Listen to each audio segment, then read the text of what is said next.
বসে আছে। এটাই আমাদের রুম। রুম থেকে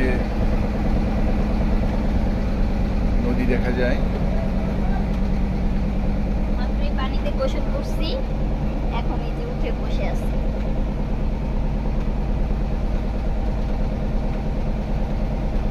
আমরা একটু বারান্দা গিয়ে দেখাই।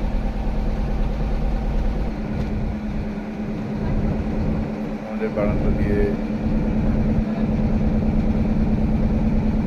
এই হলো বারান্দা, আর এইটা হলো রুম। রুম থেকে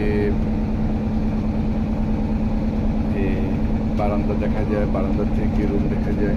রুমের ভিতরটা অন্ধকার এখন যদিও। আর ওনাদের সিস্টেম হলো কাঠ দিয়ে ডেকোরেশন করা, আবার বিছানা চাদর দিয়েছে কালো। তো সব মিলিয়ে এটা অন্ধকার। বিছানা চাদর যদি এখন সাদা হতো তাহলে পুরোটাই দেখা যেত। এতক্ষণ আমরা এই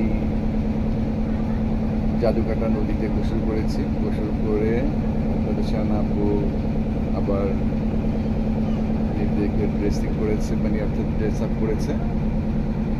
এই যে এখন আবার এই রুমের ভিতর থেকে এই যে রুমটা আপনাদেরকে দেখাচ্ছি। এখন দেখা যাচ্ছে, এই দেখেন কালো বিছানা চাদর, কালো সব কিছু, হ্যাঁ, তাদের ডেকোরেশন কালো। এটা আমাদের বারান্দা। বারান্দার থেকে এই যে নদী দেখা যাচ্ছে, এবং এই সেই বিশাল সৌন্দর্যের একটা